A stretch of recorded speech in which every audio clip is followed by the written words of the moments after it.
An F? How could I make an F? The professor hates me. No, the material was just too hard. There were too many distractions in the room, and, well, the room was too hot, or, no, I didn't get enough sleep, and I just didn't study well for the test. Does this sound like you? What do you attribute your success or failures to? Do you feel that luck or chance are involved, or do you feel that you're in control of your achievements and behavior? Attributions are the perceived causes that individuals select or construct for events in their lives.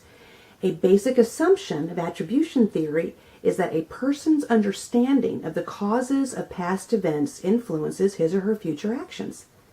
My name is Melanie Tooley, and we're going to take a brief look at attribution theory and locus of control. Julian Rotter developed the social learning theory of personality in 1966, or locus of control, which refers to the extent to which individuals believe they can control the events in their lives. And in 1966, Rotter published a scale for assessing locus of control, which expanded the theory to explain the causes of attribution. In 1985, Bernard Weiner developed a framework focusing on achievement. He suggested that there is a three-stage process underlying attribution. First, the behavior must be observed or perceived. Second, behavior must be perceived to be deliberate or on purpose. Third, behavior must be attributed to internal or external causes. Weiner classifies attributions along three causal dimensions. One is controllability. Does the person have little control of a situation, or do they feel they're in control of a situation? For example, Courtney failed her math test. If she felt the teacher didn't like her and made the test too hard, she would feel she was out of control of the situation, so why even try?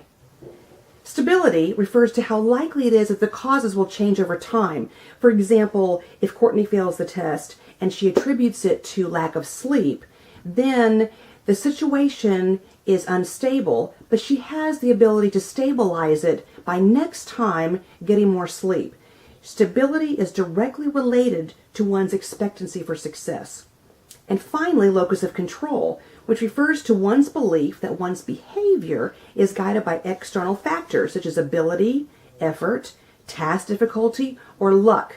Now, if you look at the diagram, if you look at the matrix with locus of control as our columns and attributions of controllability as our rows, you can see that ability is considered an internally perceived locus, but is out of control of the individual. Example, you may think you're born with the ability to be a singer, or that you were born not being able to play sports. That would be perceived as out of your control. Chance and luck are also attributed to uncontrollability and are perceived as external. Effort is perceived as both controllable and internal, while task difficulty is perceived as controllable but external, because typically it's assigned by the teacher or someone else. Let's look and see how this works. For example, we have two parents. If a child loses a gymnastics competition, one of the parents will say, it's just gymnastics is really hard and there's nothing you can do about it. Another parent might say, you know what? You didn't use the techniques that the teacher coached you on last week. The first statement produces ability attributes. It's too hard and I don't expect you to do well. Whereas the latter statement encouraged the gymnast to attribute failure to a controllable cause, something that can be worked out and altered in the future. Now again, let's define the difference between attribution theory, which explains how people interpret events, and locus of control, which explains the causes or how one views a situation. Now imagine you recently came down with a cold and you're feeling really, really sick. How did you end up getting sick in the first place? Was it due to random chance, or because you were stressed, or you ate too many sweets, or you weren't watching your health, or you didn't get enough sleep? According to Julian Rotter's social learning theory, the two different mentalities people have about how much influence they themselves have on their life events can be categorized into two groups. External, those who believe that their outcomes are beyond their control, or internal, those who believe they have control over their own behavior and the subsequent outcomes. Individuals who identify with an internal locus of control tend to take more responsibility for their actions, whether those actions end in good or bad results.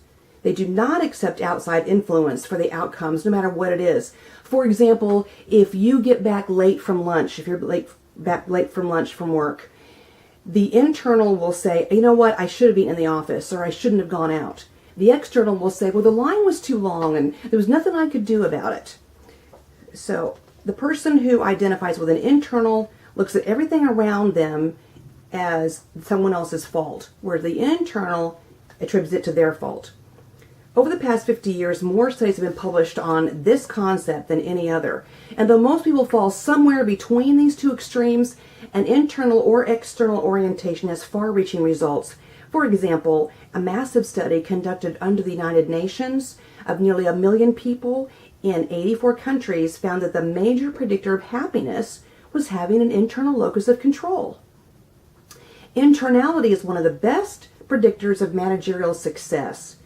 Internals who face Parkinson's, diabetes, kidney disease, cancer have a better treatment outcome than externals because internals feel that they can control the situation and do something about it. One of the problems, though, with locus of control is that reliability as a test are qualitative in nature. People tend to celebrate their successes as an indication of their own internal abilities and failure as a result of external factors. For example, a baseball player might claim his home run was due to ability, but attribute losing the game to a streak of bad luck. If you look at the next slide of Calvin and Hobbes, it's one of my favorites. Externals have learned to see life as largely characterized by chance, while internals view it more or less as typified by skill and effort.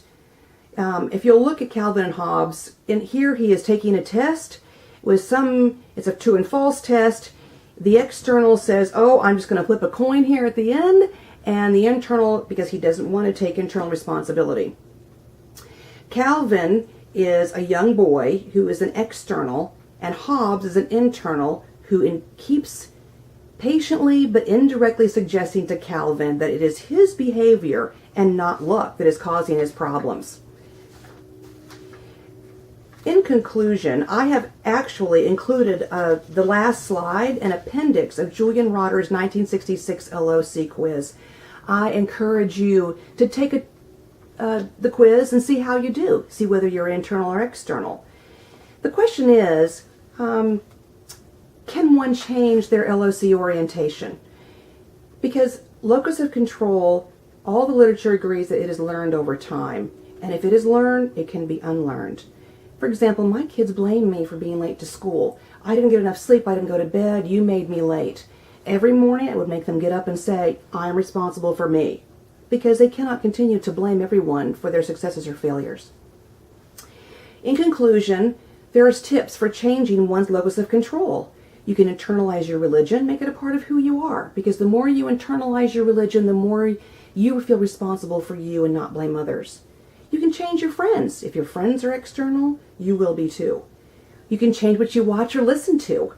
Motivational material, self-worth, and achievement, that kind of thing will change your perspective. Find a mentor, someone out there who can tell you when you're being external or internal.